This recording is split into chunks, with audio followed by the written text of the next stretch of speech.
elevator again. Yay! All right. Good evening. Hey, there we go. Thanks for your patience. Sorry. That was all me. Yeah. Well, it works out. We're only reading 3 chapters tonight. So Yes. Yes. Well, thanks for hanging in there. We left off with Mr. and Miss Beaver talking about how they didn't have a moment to lose because they know Edmund is headed for the witch's house. Yeah, which is the title of the next chapter. Yes. And also that wonderful space where they talk about Aslan, however you say it. Aslan sounds pretty majestic, but Aslan. I'll have to look up and see if C.S. Lewis actually says it anywhere. Yeah, I'm curious if y'all. I don't know if you can phonetically type in how you would say it, but I'm curious how we'd all pronounce his name. But anyway, about how he's like Mr. Beaver's just so matter of fact about is he safe? By no means, he's not safe. Yeah. But he's good. Yeah. It's like, oh wow, yeah. To the awful parts of us, it ain't safe. But he's really good. He is. So yes. So you want to start? I'll start in the witch's house. The witch's house. Chapter 9. And now, of course, you want to know what happened to Edmund. He'd eaten his share of the dinner, but he hadn't really enjoyed it because he was thinking all the time about Turkish delight. And there's nothing that spoils the taste of good ordinary food half so much as the memory of bad magic food. And he had heard the conversation and hadn't enjoyed it much either because he kept on thinking that the others were taking no notice of him and trying to give him the cold shoulder. They weren't, but he imagined it.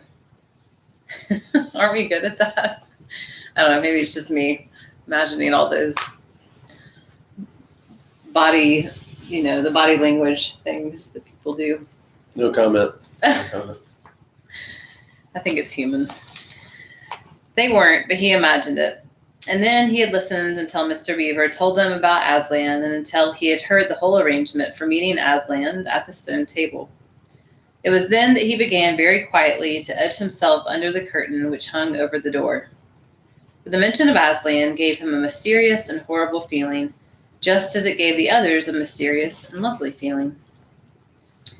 Just as Mr. Beaver had been repeating the rhyme about Adam's flesh and Adam's bone, Edmund had been very quietly turning the door handle. And just before Mr. Beaver had begun telling them that the White Witch wasn't really human at all, but half a djinn and half a giantess, Edmund had got outside in the snow and cautiously closed the door behind him. You mustn't think that even now Edmund was quite so bad that he actually wanted his brother and sisters to be turned into stone. He did want Turkish delight, and to be a prince, and later a king, and to pay Peter out for calling him a beast.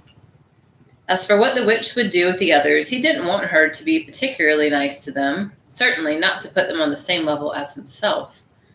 But he managed to believe, or to pretend he believed, that she wouldn't do anything very bad to them. Because, he said to himself, all these people who say nasty things about her are her enemies, and probably half of it isn't true.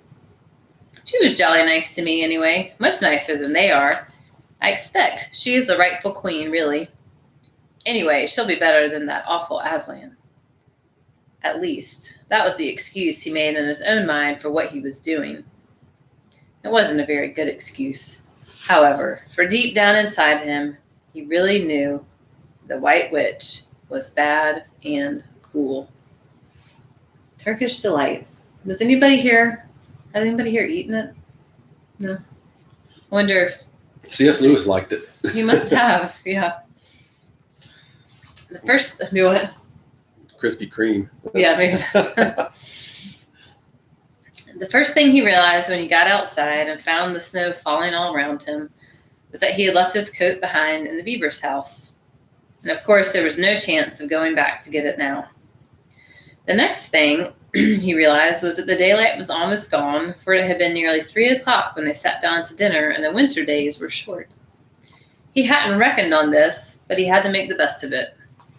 So he turned up his collar and shuffled across the top of the dam, Luckily, it wasn't so slippery since the snow had fallen to the far side of the river. It was pretty bad when he reached the far side. It was growing darker every minute, and what with that and the snowflakes swirling all around him, he could hardly see 3 feet ahead. And then, too, there was no road. He kept slipping into deep drifts of snow and skidding on frozen puddles and tripping over fallen tree trunks and sliding down steep banks and barking his shins against rocks till he was wet and cold and bruised all over.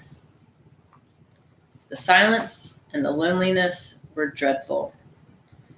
In fact, I really think he might have given up the whole plan and gone back and owned up and made friends with the others if he hadn't happened to say to himself, "When I'm king of Narnia, the first thing I shall do will be to make some decent roads." And of course, that set him off thinking about being the king and all the other things he would do, and this cheered him up a good deal.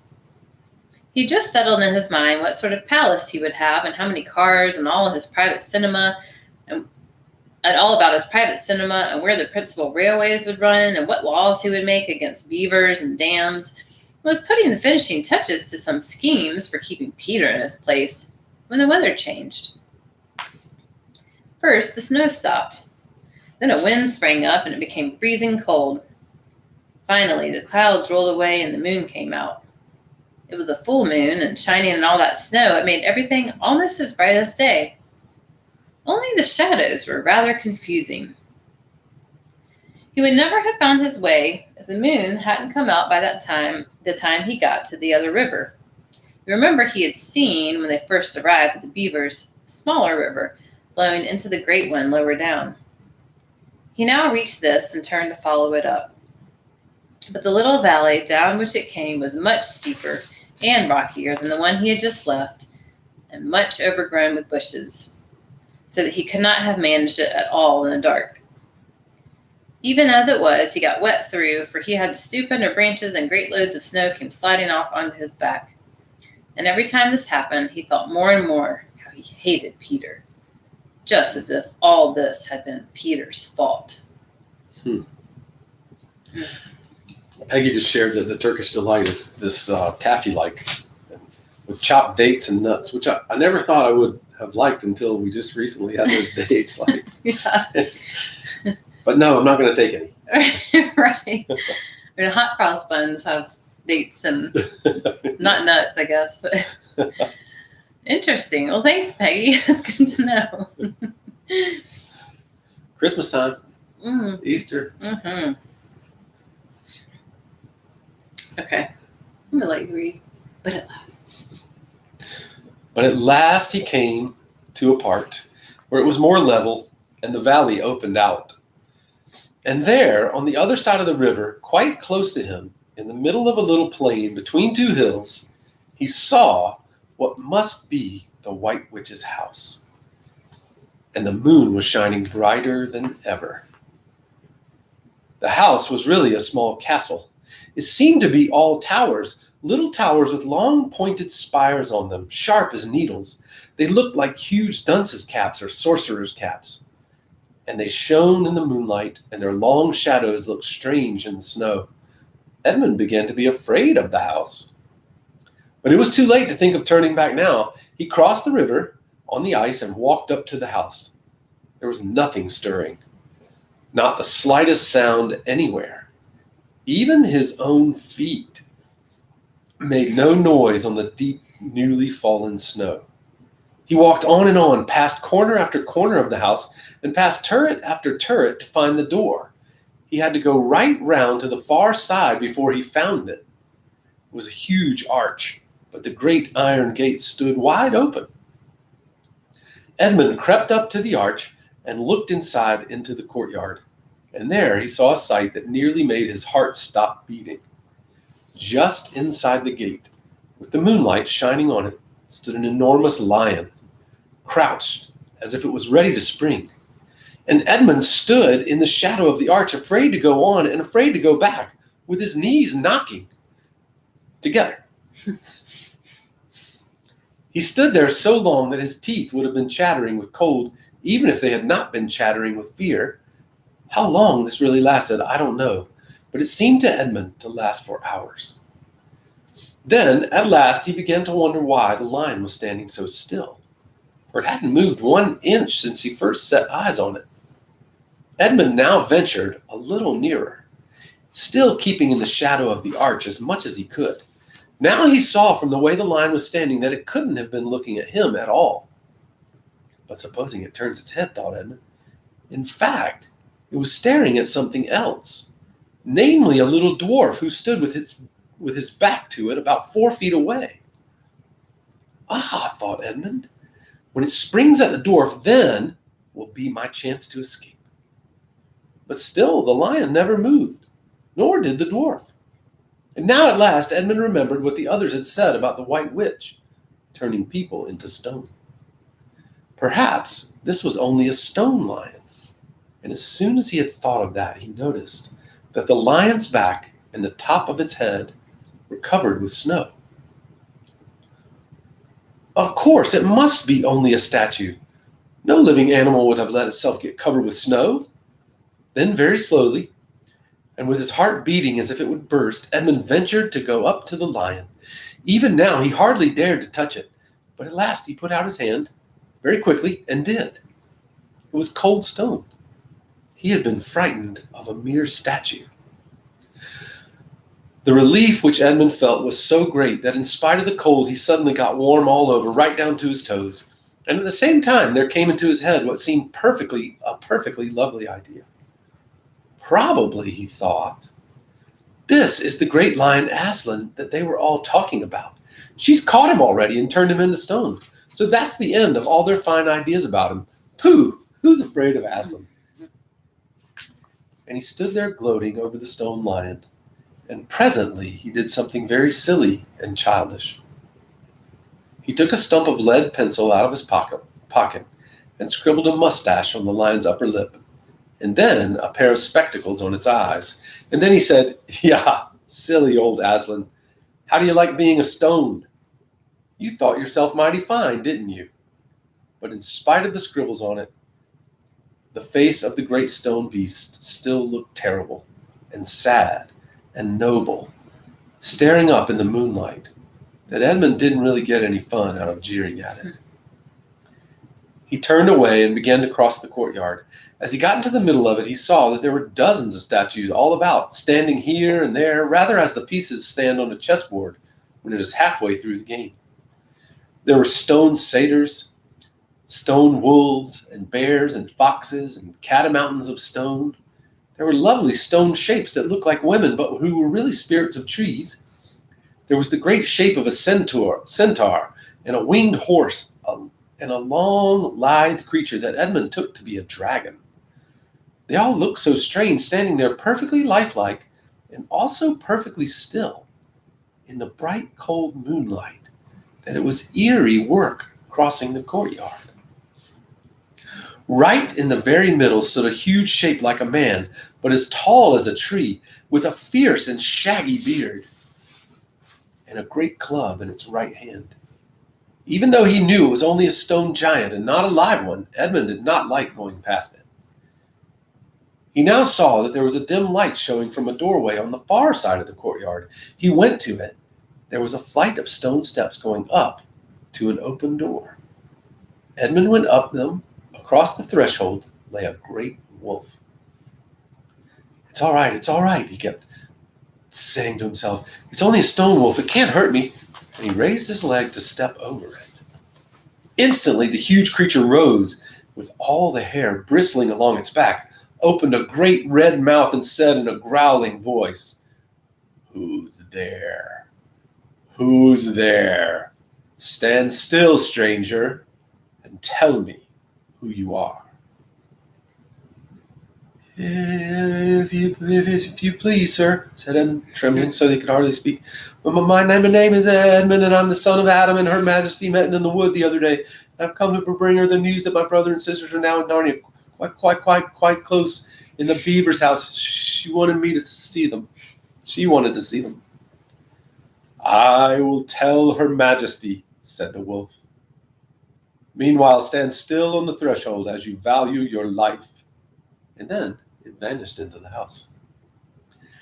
Edmund stood and waited, his fingers aching with cold and his heart pounding in his chest. And presently the gray wolf, Maugrim, the chief of the witches' secret police, came bounding back and said,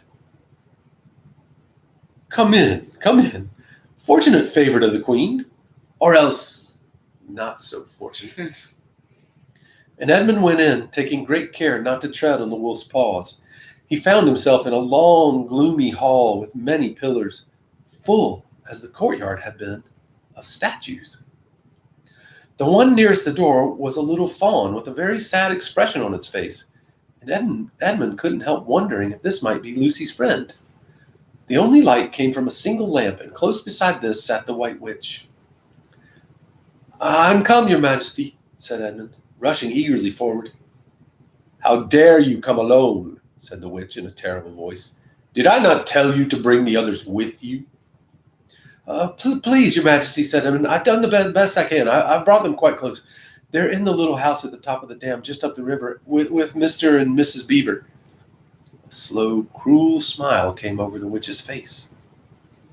Is this all your news? She asked. No, your majesty, said Edmund, and proceeded to tell her all he had heard before leaving the Beaver's house. What? Aslan? Cried the queen. Aslan? Is this true? If I find you have lied to me. Please, I'm only repeating what they said, stammered Edmund. But the queen, who was no longer attending to him, clapped her hands. Instantly, the same dwarf whom Edmund had seen with her before appeared. Make ready our sledge, ordered the witch, and use the harness without the bells. There was a time when he was describing the cold and crossing and not hearing anything, and thinking alone. I couldn't help but think of our last book, Endurance. Yeah, when he was wet through and through. Right. Except for his 1 hour of that. Yeah. Compared 2 years. But Lewis is writing of hell, essentially, right, in a way. And, as far as hell on earth, I can't think of many places that would be like that. Yeah. Speaking of not hell, though, there was a little conversation about they like the Krispy Kreme idea better. Yeah. We agree. Yeah. When the hot light's on, I think I hear it. The spell begins to break. So interesting. I keep thinking, like, Edmund, stop. Like, stop. You have so many chances to stop, and yet you also have compassion and understanding how that's how it happens. Like, he didn't wake up one morning deciding to go see the White Witch and betray his siblings, right? It's just like he had every hope, actually, that it's not going to be as bad. It's not going to be that bad, right? And he almost gives up, and then there's this one thought that pushes it on. Well, it's like so many stories that we're part of, right? Like, no, this will be better.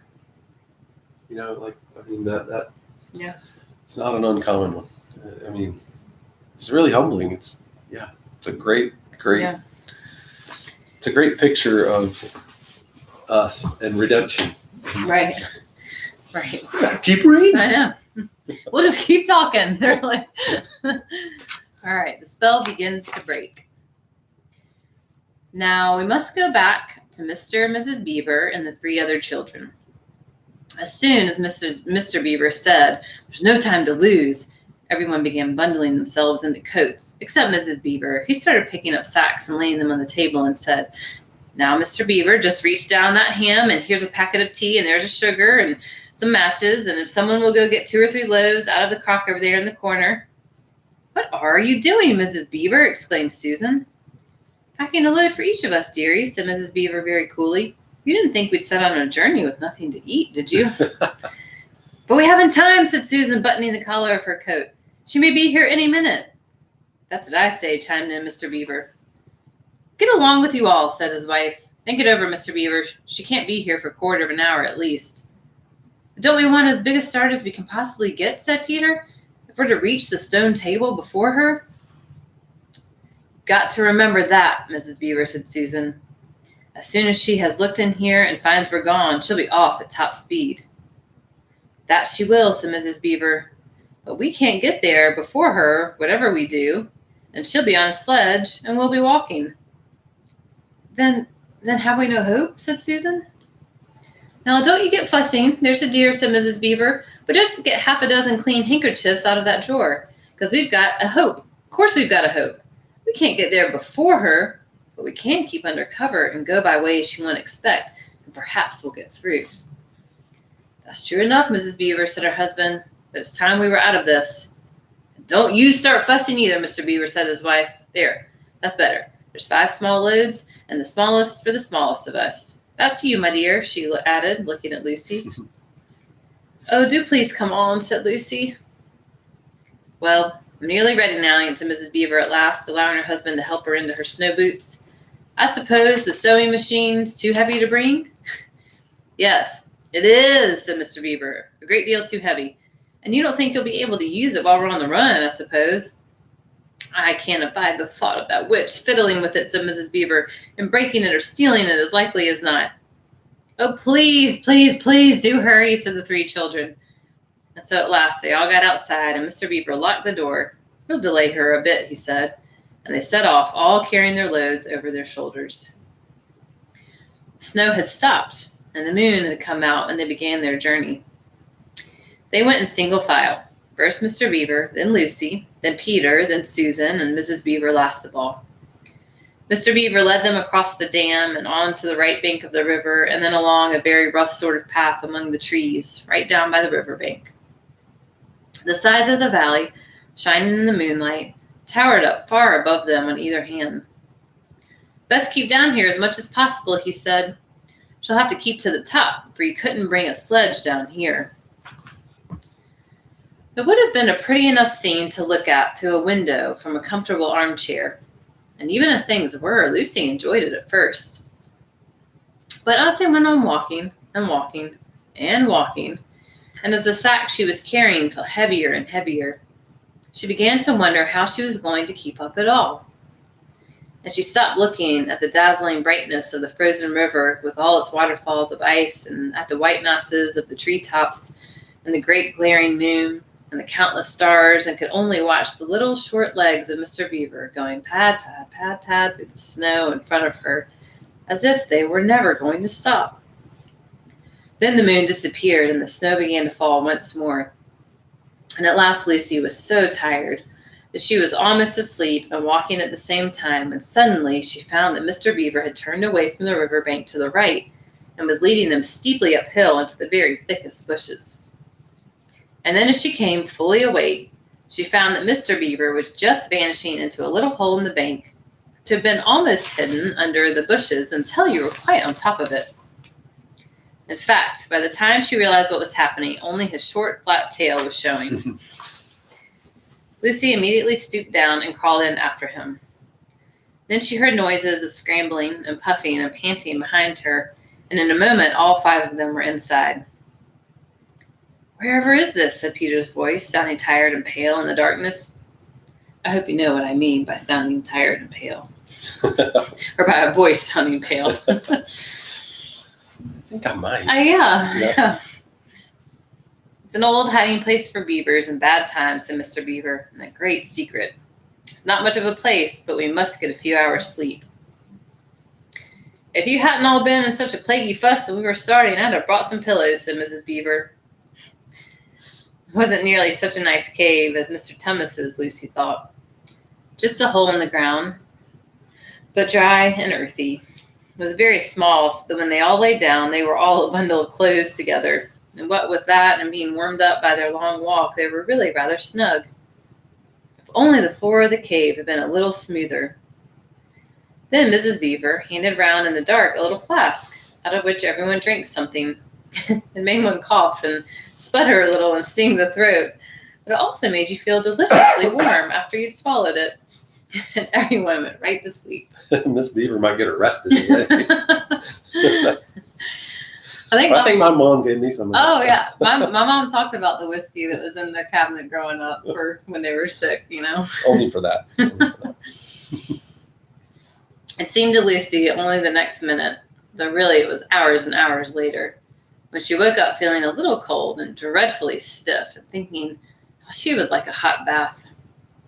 Then she felt a set of long whiskers tickling her cheek and saw the cold daylight coming in through the mouth of the cave. But immediately after that, she was very wide awake indeed, and so was everyone else. In fact, they were all sitting up with their mouths and eyes wide open, listening to a sound which was the very sound they'd all been thinking of, and sometimes imagining they heard during their walk last night. It was a sound of jingling bells. Mr. Beaver was out of the cave like a flash the moment he heard it. Perhaps you think, as Lucy thought for a moment, that this was a very silly thing to do? But it was really a very sensible one. He knew he could scramble to the top of the bank among bushes and brambles without being seen, and he wanted above all things to see which way the witch's sledge went. The others all sat in the cave waiting and wondering. They waited nearly 5 minutes. Then they heard something that frightened them very much. They heard voices. Thought Lucy. He's been seen. She's caught him. Great was their surprise when a little later they heard Mr. Beaver's voice calling to them from just outside the cave. It's all right, he was shouting. Come out, Mrs. Beaver. Come out, sons and daughters of Adam. It's all right. It isn't her. This is bad grammar, of course. This is how beavers talk when they are excited. I mean, in Narnia. In our world, they don't usually talk at all. I mean, how much fun did he have writing that sentence? And then his brother typing it for him, maybe? Yeah. Sorry, I don't know where the bad grammar is. But never mind. I'll ask my English teacher. That's hilarious. You want to read? Yeah. So Miss Beaver and the children came bundling out of the cave, all blinking in the daylight, and with earth all over them, and looking very frosty and unbrushed and uncombed, and with the sleep in their eyes. Come on, cried Mr. Beaver, who was almost dancing with delight. Come and see. This is a nasty knock for the witch. It looks as if her power is already crumbling. What do you mean, Mr. Beaver? Panted Peter as they all scrambled up the steep bank of the valley together. Didn't I tell you, answered Mr. Beaver, that she'd made it always winter and never Christmas? Didn't I tell you? Well, just come and see. And they were all at the top and did see. It was a sledge, and it was reindeer with bells on their harnesses. But they were far bigger than the witch's reindeer, and they were not white but brown. And on the sledge sat a person whom everyone knew the moment they set eyes on him. He was a huge man in a bright red robe, bright as holly berries, with a hood that had fur inside it and a great white beard that fell like a foamy waterfall over his chest. Everyone knew him because, though you see people of this sort only in Narnia, you see pictures of them and hear them talked about even in our world. The world on this side of the wardrobe door. But when you really see them in Narnia, it is rather different. Some of the pictures of Father Christmas in our world make him look only funny and jolly. But now that the children actually stood looking at him, they didn't find it quite like that. He was so big and so glad and so real that they all became quite still. They felt very glad, but also solemn. I've come at last, said he. She has kept me out for a long time, but I have got it in at last. Aslan is on the move. The witch's magic is weakening. And Lucy felt running through her that deep shiver of gladness, which you only get if you are being solemn and still. And now, said Father Christmas, for your presents. There is a new and better sewing machine for you, Mrs. Beaver. I will drop it at your house as I pass. If you please, sir, said Mrs. Beaver, making a curtsy, it's locked up. Locks and bolts make no difference to me, said Father Christmas. As for you, Mr. Beaver, when you get home, you will find your dam finished and mended, and all the leaks stopped and a new sluice gate fitted. Mr. Beaver was so pleased that he opened his mouth very wide, and then found that he couldn't say anything at all. Peter, Adam's son, said Father Christmas. Here, sir, said Peter. These are your presents, was the answer. And they are tools, not toys. The time to use them is perhaps near at hand. Bear them well." With these words, he handed Peter a shield and a sword. The shield was the color of silver, and across it there ramped a red lion as bright as a ripe strawberry at the moment when you pick it. The hilt of the sword was of gold, and it had a sheath and a sword belt and everything it needed, and it was just the right size and weight for Peter to use. Peter was silent and solemn as he received these gifts, for he felt they were a very serious kind of present. "Susan, Eve's daughter," said Father Christmas, "these are for you." And he handed her a bow and a quiver full of arrows and a little ivory horn. "You must use the bow only in great need," he said, "for I do not mean you to fight in the battle. It does not easily miss, and when you put this horn to your lips and blow it, then wherever you are, I think help of some kind will come to you." Last of all, he said, "Lucy, Eve's daughter." And Lucy came forward. He gave her a little bottle of what looked like glass, but people said afterward that it was made of diamond, and a small dagger. "In this bottle," he said, "there is a cordial made of juice of one of the fire flowers that grow in the mountains of the sun. If you or any of your friends is hurt, a few drops of this will restore them. And the dagger is to defend yourself at great need, for you also are not to be in the battle." "Why, sir," said Lucy, I don't know, but I think I could be brave enough." "That is not the point," he said, "but battles are ugly when women fight. And now," here he suddenly looked less grave, "here is something for the moment for you all." And he brought out, I suppose from the big bag at his back, but nobody quite saw him do it, a large tray containing 5 cups and saucers, a bowl of lump sugar, a jug of cream, and a great big teapot, all sizzling and piping hot. And then he cried out, "Merry Christmas! Long live the true king!" And he cracked his whip, and the reindeer and the sledge and all were out of sight before anyone realized that they had started. Peter had just drawn his sword out of his sheath and was showing it to Mr. Beaver when Mrs. Beaver said, now then, don't stand talking there till the tea's got cold. Just like men. Come and help to carry the tray down, and we'll have breakfast." What a mercy, I thought, of bringing the bread knife. So down the steep bank they went and back to the cave, and Mr. Beaver cut some of the bread and ham into sandwiches, and Mrs. Beaver poured out the tea, and everyone enjoyed themselves. But long before they had finished enjoying themselves, Mr. Beaver said, "Time to be moving on now." How delightful.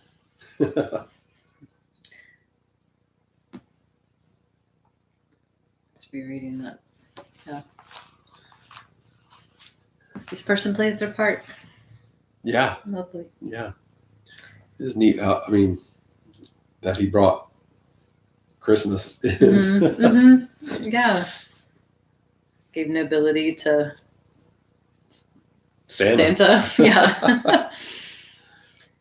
Aslan is near. Edmund, meanwhile, had been having a most disappointing time. When the dwarf had gone to get the sledge ready, he expected that the witch would start being nice to him, as she had been at their last meeting. But she said nothing at all. And when at last Edmund plucked up his courage to say, "Please, your majesty, could I have some Turkish delight?" You said," she answered. "Silence, fool." Then she appeared to change her mind and said, as if to herself, "And yet it will not do to have the brat fainting on the way," and once more clapped her hands. Another dwarf appeared. "Bring the human creature food and drink," she said. The dwarf went away and presently returned, bringing an iron bowl with some water in it and an iron plate with a hunk of dry bread on it. He grinned in a repulsive manner as he sat them on the floor beside Edmund and said, "Turkish delight for the little prince. Ha, ha, ha."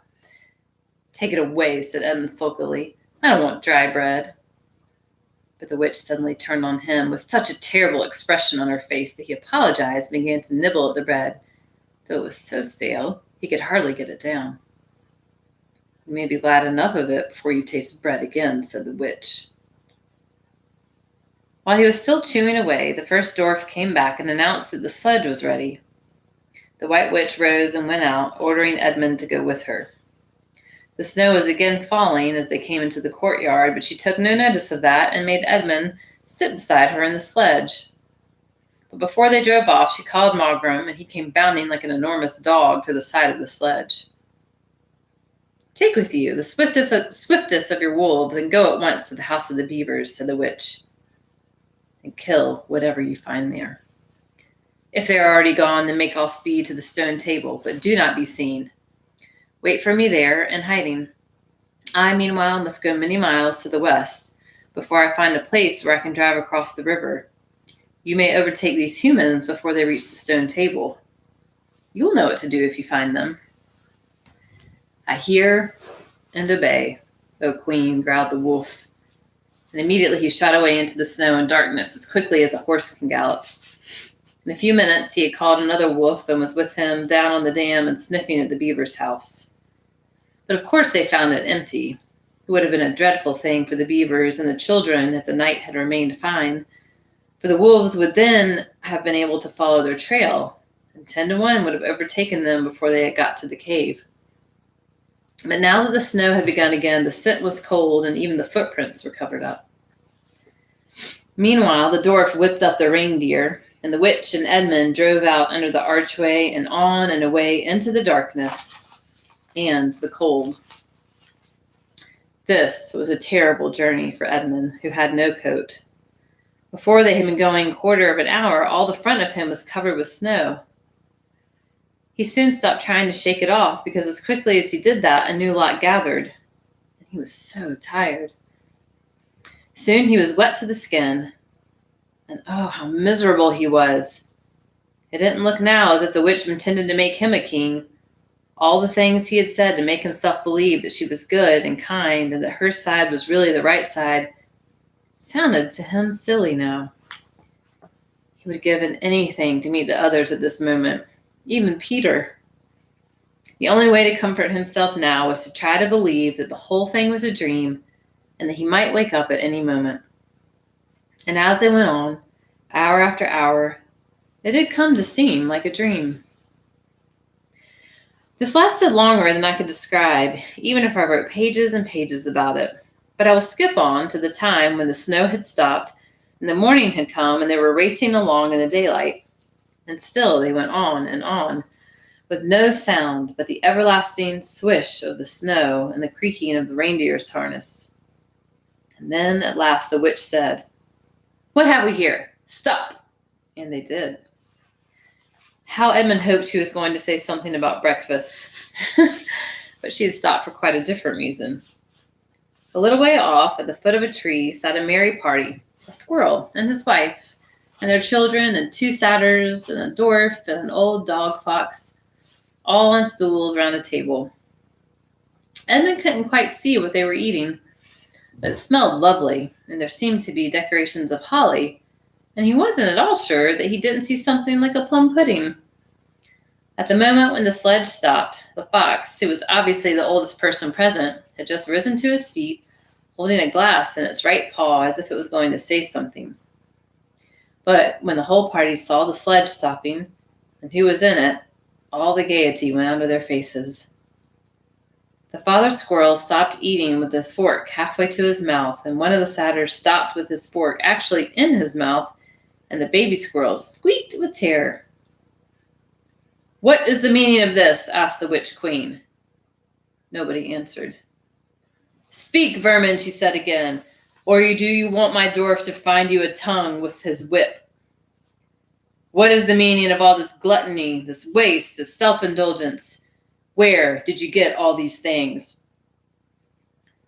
"Please, your majesty," said the fox, "we were given them, and if I might make so bold as to drink your majesty's very good health." "Who gave them to you?" said the witch. "Father Christmas," stammered the fox. "What?" roared the witch, springing from the sledge and taking a few strides near to the terrified animals. "He has not been here. He cannot have been here. How dare you? But no, say you have been lying, and you shall even now be forgiven." At that moment, one of the young squirrels lost its head completely. He has, it squeaked, beating its little spoon on the table. Edmund saw the witch bite her lips so that a drop of blood appeared on her white cheek. Then she raised her wand. "Oh, don't, please don't," shouted Edmund. But even while he was shouting, she had waved her wand, and instantly, where the merry party had been, there were only statues of creatures, one with its stone fork fixed forever halfway to its stone mouth, seated round a stone table on which there were stone plates and a stone plum pudding.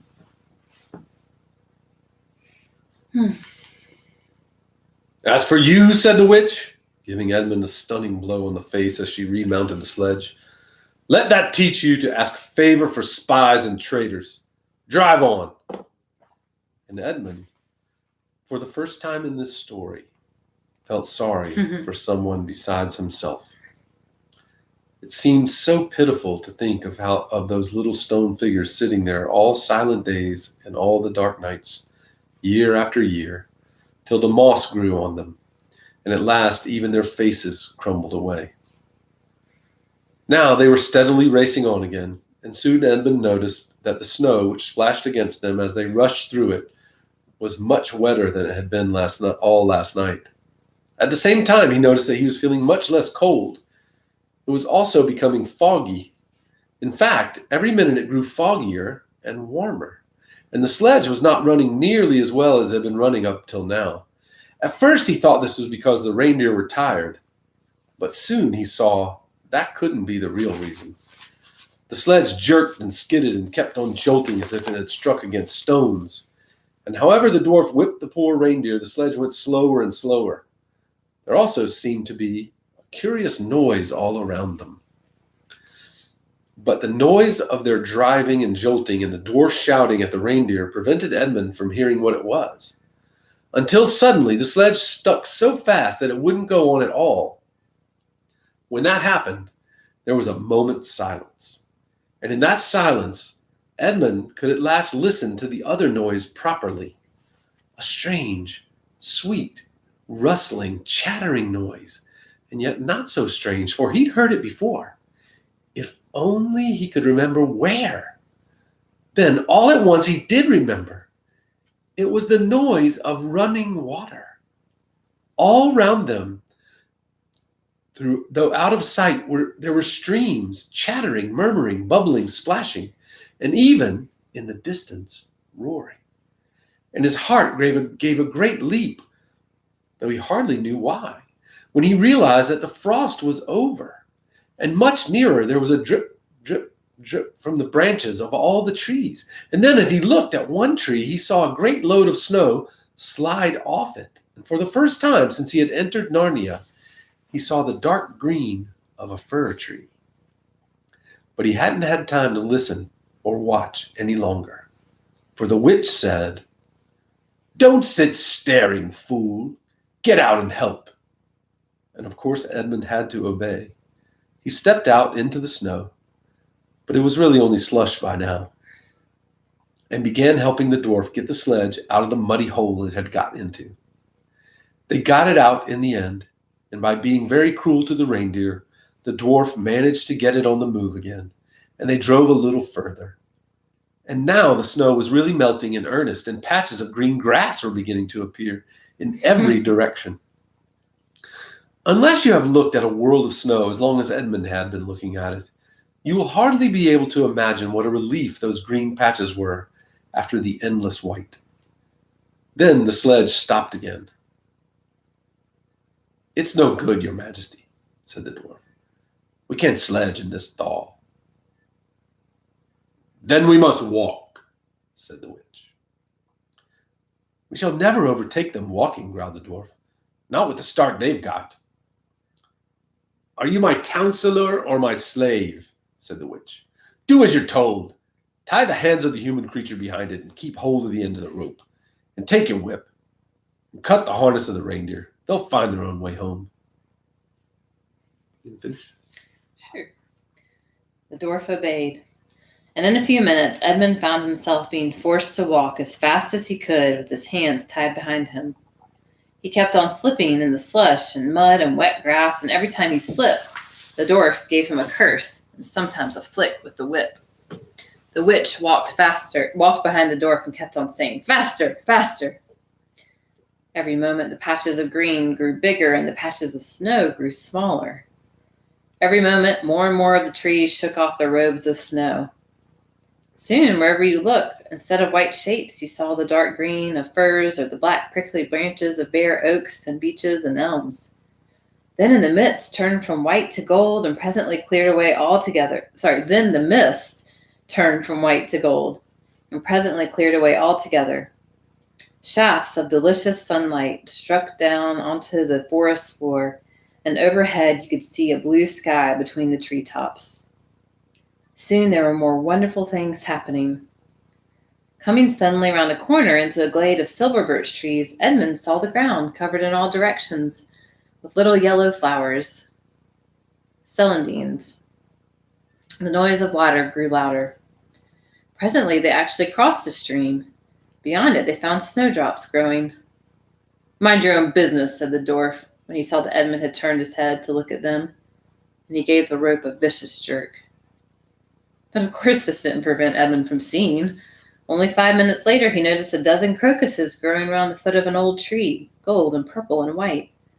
Then came a sound even more delicious than the sound of the water. Close beside the path they were following, a bird suddenly chirped from the branch of a tree. It was answered by the chuckle of another bird a little further off. And then, as if that had been a signal, there was chattering and chirruping in all directions, in every direction. And then a moment of full song, and within 5 minutes the whole wood was ringing with birds' music. And wherever Edmund's eyes turned, he saw birds alighting on branches or sailing overhead or chasing one another or having their little quarrels or tidying up their feathers with their beaks.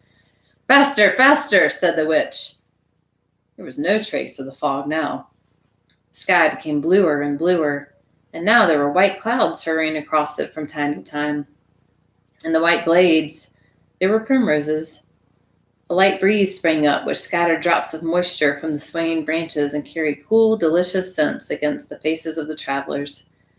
The trees began to come fully alive. The larches and birches were covered with green, the laburnums with gold. Soon the beech trees had put forth their delicate, transparent leaves. As the travelers walked under them, the light also became green. A bee buzzed across their path. "There is no thaw," said the dwarf, suddenly stopping. "This is spring. What are we to do? Your winter has been destroyed, I tell you. This is Aslan's doing." "If either of you mentions that name again," said the witch, "he shall instantly be killed." Whew.